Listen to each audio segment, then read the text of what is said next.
The slap echoed across the executive floor so loudly that every keyboard stopped clicking.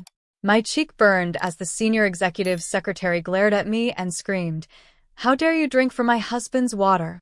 The entire office fell silent. No one stepped in. No one questioned her. And no one in that room knew who I really was. I could have corrected her with a single sentence. I could have ended the humiliation right there. Instead, I quietly apologized, picked up my employee badge from the floor, and let everyone believe her lie.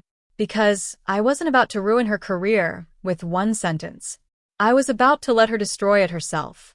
She had no idea the man she kept calling her husband would walk through those doors in less than 60 seconds.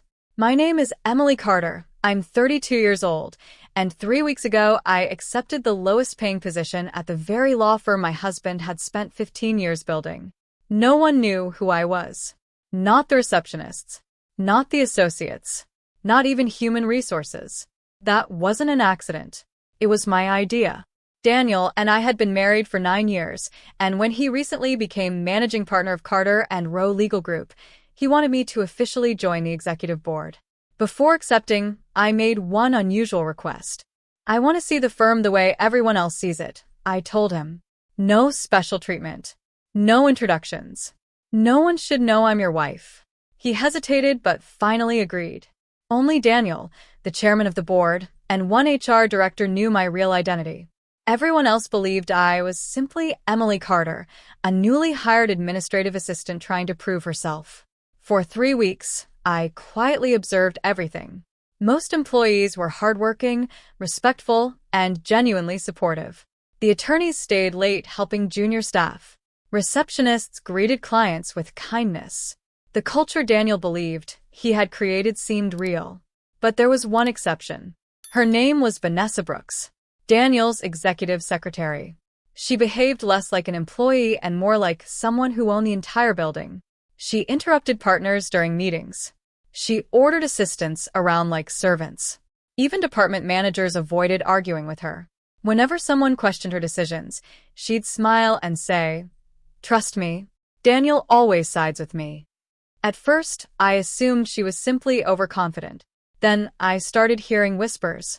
I wouldn't touch anything on Daniel's desk. "Vanessa gets jealous. They're practically married around here." I laughed the first time I heard that. Surely people were exaggerating. Then came Friday. The firm held its monthly leadership luncheon in the executive conference room. Since I was helping prepare the room, I stayed after everyone else left to organize the files and collect empty dishes. My throat felt dry after running around all morning. On the conference table sat a crystal glass filled with ice water beside an untouched leather portfolio. Without thinking, I picked it up and took a single sip.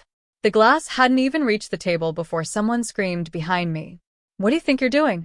I turned just as Vanessa stormed across the room. Before I could say a single word, slap. Her hand struck my face, so hard my head snapped sideways. The room fell completely silent. She pointed at the glass in my trembling hand and shouted loud enough for everyone outside to hear. "How dare you drink from my husband's water?" Every employee froze. At that exact moment, the conference room doors slowly opened and Daniel walked inside.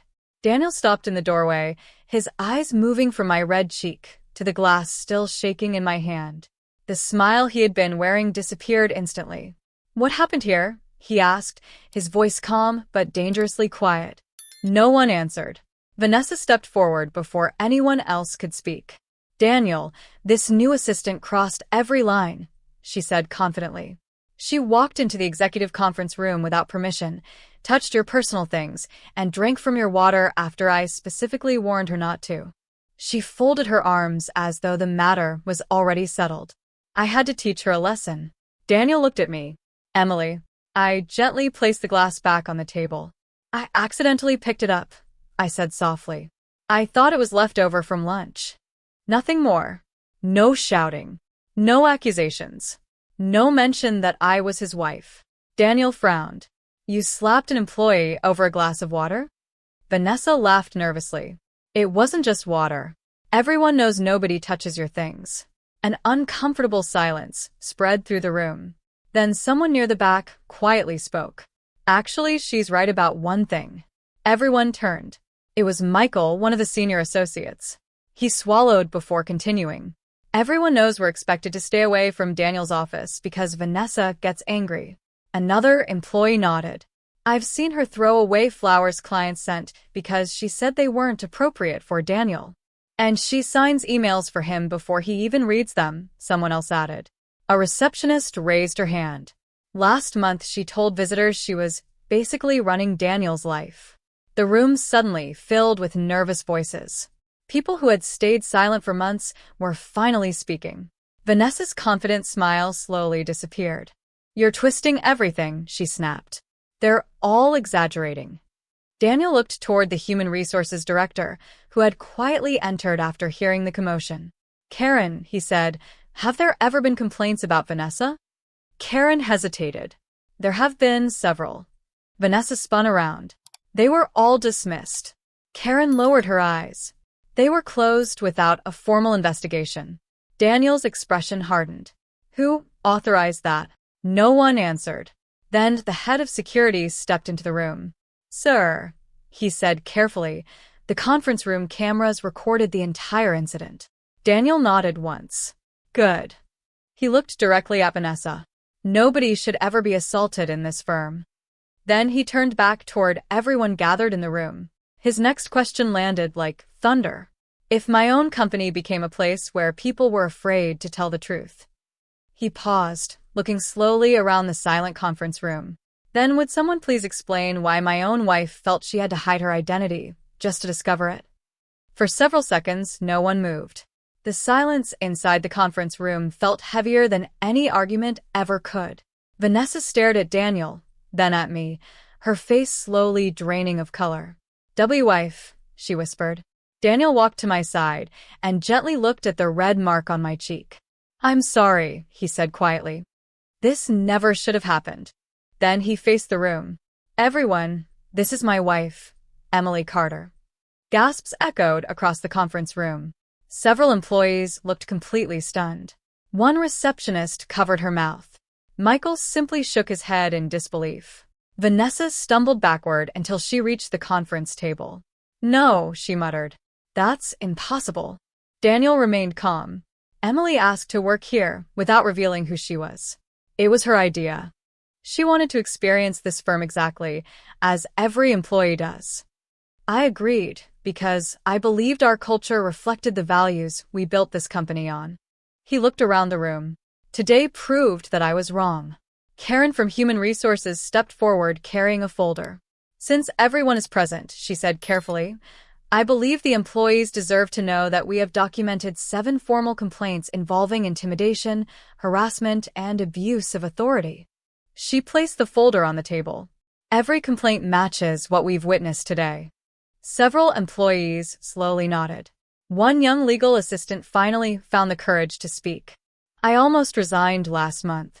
Another employee added, I stopped eating lunch in the executive lounge because I was afraid of upsetting Vanessa. Soon more voices followed. Stories that had stayed hidden for months finally came out. No one yelled. No one exaggerated. They simply told the truth. Vanessa looked desperately at Daniel. I only did everything because I wanted to protect you. Daniel shook his head. No. You wanted control. Real leadership never requires fear. Karen informed Vanessa that she was being placed on immediate administrative leave while the company's disciplinary process began according to firm policy. The managers who had ignored previous complaints would also be reviewed. No exceptions. No favoritism. The following Monday, Daniel held a company-wide meeting. Standing beside me, he apologized publicly. I failed to see what was happening inside my own firm.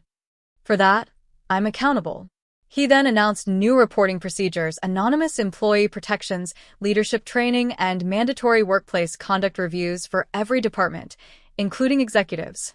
Over the following months, the atmosphere changed. People smiled more. Employees stopped looking over their shoulders before speaking. Respect slowly replaced fear. One afternoon, as I packed my files, the receptionist who had watched everything happen walked over. I thought you were special because you were secretly the boss's wife, she admitted with a smile. She paused before adding, "But now I know you're special because you never acted like it." I smiled back. That was the greatest compliment I could have received. Because titles earn attention. Power earns obedience.